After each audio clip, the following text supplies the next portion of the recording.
रम्य असं बालपण आठवते. इथे संत्र्याची बाग होती, आम्ही खेळायचो.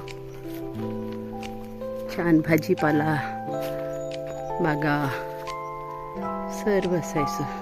गाई गुरु, दूध दुभतं, नोकर चाकर. आता ते सगळं वैभव गेलं.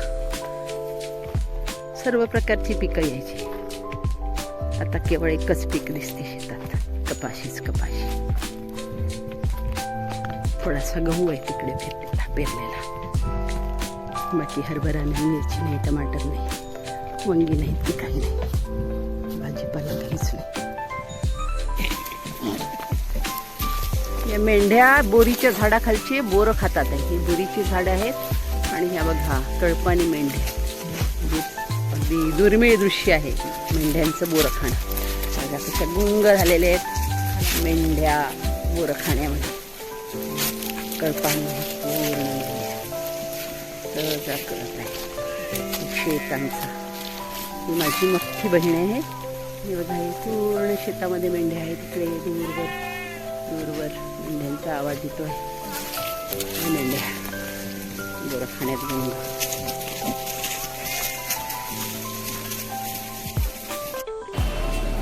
इथे पण या झाडाला आलेली आहेत फणसं. हे बघा हे एक कसं छान आहे आणि वरती झाडावर फार छान आहे. मस्त फुलती लागली.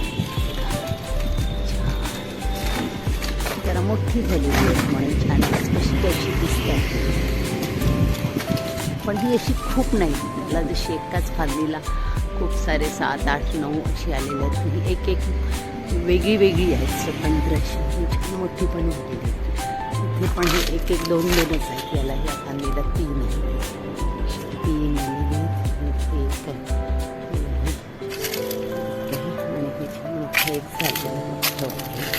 बाकी हे असे हे खोडावर आलेलं पडले, गळून पडलेलं. अशी ही आमच्या कॉलनीमध्ये असलेली फणसाची झाडं छानपैकी फणस आलेली.